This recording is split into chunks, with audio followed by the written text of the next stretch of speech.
देखिए, supreme court के आदेश से पहले मैं ये कहना चाहूंगा कि हमारी पिटीशन क्या थी, और जिस पे आपको मालूम है कि फिर स्टे भी मिला था।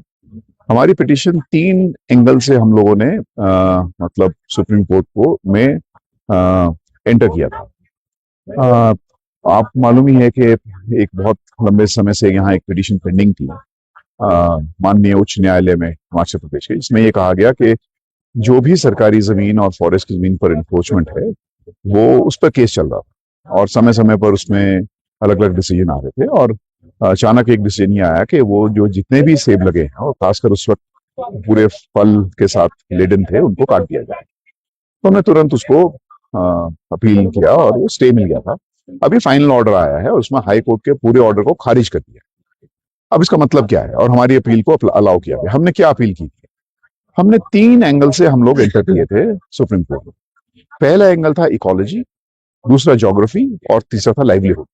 इसकी सरल भाषा में अगर हम कहें तो पहला था कि जो पेड़ को काटना है, वो पूरी की पूरी जो वहां पर वहां की जो इन्वायरमेंट है, बेसिकली जो इकोलॉजी है, उसका सत्यानाश हो जाएगा, पूरा तबाही हो जाएगी।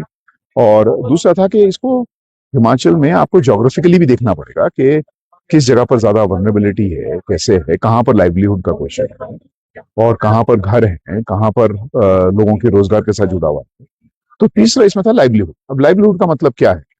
लाइवलीहुड का मतलब ये है कि लोगों ने उसमें पैसे लगाए हैं, और लोगों ने उसमें मतलब उससे आय भी है, और काफी पैसा भी उसमें लगाया, आय भी डेफिनेटली आती है। लेकिन बहुत सारी जगह पे, जैसे सबसे ज्यादा इंक्रोचमेंट जो आप देखेंगे वो कांगड़ा में। कांगड़ा में ज्यादातर जो है वो होल्डिंग कम है, लेकिन नंबर ज्यादा है। अब ये परिदृश्य में मैं समझता हूँ कि ये बहुत बड़ा रिलीफ है। और बहुत बड़ा रिलीफ का मतलब ये नहीं कि वो सारे लेजिटिमेट हो गए, ये नहीं है। लेकिन रिलीफ ये है कि जो हम पहले सोच रहे थे कि इससे विकास का रास्ता हिमाचल में कैसे निकाला जाएगा, तो वो तलवार लटक कर गर्दन में निकालने वाला, जिसको हम बोलते हैं बहुत हेस्टी डिसीजन, आप बहुत तुरंत करना। और अभी आपके पास समय मिलेगा, और समय मिलेगा जिसमें मल्टीपल स्टेक होल्डर्स इसमें जो प्लेयर है वो आ सकते हैं। आप हैं, मीडिया है, जो इसमें भुगत भोगी हैं वो हैं, इसमें जो फॉरेस्ट डिपार्टमेंट है वो है, केंद्र सरकार है, भारत सरकार है। क्योंकि अब इसमें क्लैरिटी नहीं है। जैसे आप मेरे से पूछेंगे तो वो मेरा कुछ वर्जन हो सकता है, आपका कुछ और हो सकता है। क्योंकि हम लोगों ने जब एक समय में, जब मैं किसान सभा का प्रेसिडेंट था स्टेट का, तब हम लोगों ने सर्वे करवाया था। हम हमारे हिसाब से कम 25 बीघा एक परिवार को चाहिए अगर उसने सस्टेन करना है, लाइवलीहुड करना है। फिर फॉरेस्ट राइट एक्ट आ गया। फॉरेस्ट राइट एक्ट तो 5 हेक्टेयर आ गया। 5 हेक्टेयर तो आप अलाउ नहीं कर सकते यहाँ पे। तो फिर अभी हम देखते हैं जो मौजूदा किसान सभा है या जो और किसान लोग 5 बीघा तक बात कर रहे हैं कि रेगुलराइज करो। तो इसमें कोई, रणवीर भाई, क्लैरिटी नहीं है, आप ये समझिए। तो ये क्लैरिटी के लिए नीति क्या बनेगी? तो नीति के लिए मतलब एक तो ये होना चाहिए कि आपको लाइवलीहुड का मतलब कि गुजर बसर के लिए कितनी जगह होनी चाहिए, एक। दूसरी बात यह है कि अगर मान लीजिए उससे सरप्लस है, मान लीजिए आपके पास 150 बीघा कोई लैंड थी, और हाँ जैसे है, सो बहुत ज्यादा तो नहीं है, सैकड़ों में ही है, ज्यादा नहीं है। बस तो 1 लाख कुछ है, बाकी तो 5 बिस्वा 10 बिस्वा ऐसे हैं। लेकिन मान लीजिए, फिर उस जमीन का क्या करो? तो एक तो सीधा सा आर्ग्यूमेंट आएगा जो ज्यादातर लोग बोलेंगे कि वो वापस सरकार को जाएगी। मेरा मानना यह है कि वापस वो सरकार को नहीं जानी चाहिए। और वो, जैसे आपके पुराने गांवों में हम पहले इंस्टीट्यूशन देखते थे, जो आजकल रिडंडेंट है, आजकल उसकी जरूरत नहीं है। जैसे देवतों का इंस्टीट्यूशन, तो देवते बगीचे चलाते थे, देवतों सिक्योर थे, कोई इसमें ज्यादा इंक्रोचमेंट नहीं करता। तो क्या हम समुदाय को वापस दे सकते हैं ये फॉरेस्ट, विलेज विलेज कम्युनिटी का? मेरा मतलब यह है कि ये सोचने की बात है।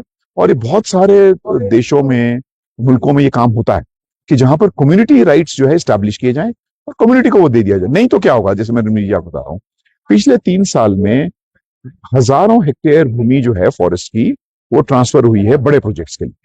तो अगर बड़े प्रोजेक्ट्स, दो ही ऑप्शन आपके पास, बाइनरी है, या तो आप लोगों के पास दे दो, या ये फॉरेस्ट निकालकर, क्योंकि वो भी प्लेयर है वहां पर। अब आप यही मत और सुप्रीम कोर्ट ने देखिए तो वहां पर ये कहा जी जी, कि वो बात ठीक है, लेकिन सेब के पेड़ काटना ही तो इनको। लेकिन आपने अभी लेटेस्ट ऑर्डर देखिए आप क्या है, उसमें कहा है कि जहां लाइवलीहुड का क्वेश्चन है वहां बेदखली नहीं की जाएगी। ऑर्डर में है साफ तौर पर। तो क्वेश्चन सेब काटने पर नहीं है साहब। मैं इसलिए वो, आप प्लीज ऑर्डर को जो भी आज अपलोड हुआ है उसमें बहुत साफ है कि बेदखली नहीं की जाएगी, और लाइवलीहुड का क्वेश्चन है। कुछ जगह पे से नौ तोड़ थी, तो अब सरकार ने वहां पर अपनी पक्ष नहीं रखा, वो मैं जवाबदेही नहीं दे सकता हूँ, वो सरकार ही दे। लेकिन अभी जो सुप्रीम कोर्ट में एजी साहब ने बात रखी थी वो काफी पॉजिटिव थी, और उन्होंने कहा कि हम पॉलिसी बनाना चाहते हैं, तो वो भी एक पॉजिटिव रूप है।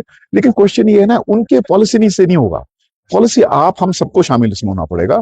और ये अगर मैं आपको बहुत ज्यादा कुछ बहुत ओवर एम्बिशियस होकर बात नहीं कह रहा हूं, तो मैं ये कह रहा हूं कि उसी लेवल की स्टेज आ सकती है जैसे डॉक्टर परमार ने लैंड रिफॉर्म एक्ट यहाँ पर लाया गया, उसी तरह से लैंड डिस्ट्रीब्यूशन की बात की जा सकती है, अगर इसको थोड़ा सब्रता से और सहजता से बात की जाए। थोड़ा सा पता नहीं हो तो इन्फ्रक्चर्स होगी, मतलब बाकी मुझे तो मतलब ही नहीं था, क्योंकि हमारी पिटीशन थी और बाकी भी लोग जुड़े होंगे, मुझे पता नहीं है, लेकिन उन्होंने सुना नहीं किसी और, किसी की भी बात सुनी नहीं है। ऑफकोर्स उनका पिटीशन है वहां पर, सब कुछ पड़ा है, लेकिन फाइनल ऑर्डर है, तो वो शुरुआत ही मतलब आप समझे कि एक ही प्राइमरी पिटीशन थी जो जिन लोगों के अप्रोचमेंट भी नहीं कर पाए, तो मैंने तो क्या हाँ, बस उनके लिए आने वाले समय में उनके लिए एक रास्ता खोल रहा है? मैं तो आपसे पूछता हूँ, कि अगर ऐसी बात, देखिए इसे मैं बोला मल्टीपल स्टेक होल्डर, कि जिसके पास लैंडलेस है, क्या उसमें से आप जमीन दे सकते हैं? फिर सोचना पड़ेगा, दे सकते हैं डेफिनेटली, क्यों फॉरेस्ट राइट एक्ट है आपके पास, लेकिन फॉरेस्ट राइट एक्ट में आप ड्वेलर्स दिखाएंगे 3 जनरेशन, वो मिलते नहीं है आपको। तो ये एक ऐसा मतलब हिस्टोरिक मौका है, मैं समझता हूँ कि अगर इसको ढंग से थोड़ा समझा जाए और पेशेंटली हैंडल किया जाए, बहुत बहुत जल्दबाजी ना की जाए, तो जो आपकी बात है वो बात बिल्कुल सही, उसमें काफी रिलीफ लोगों को, ये बहुत ज्यादा रिलीफ की बात है किसानों लोगों को। और इसी रिलीफ की वजह से आप ये समझिए, हम लोग उत्तराखंड क्यों नहीं बने, हम मतलब और दूसरे, हम अपने आप में केरला के बाद दूसरे नंबर पर हैं, क्योंकि लैंड डिस्ट्रीब्यूशन यहाँ बहुत अच्छा हुआ।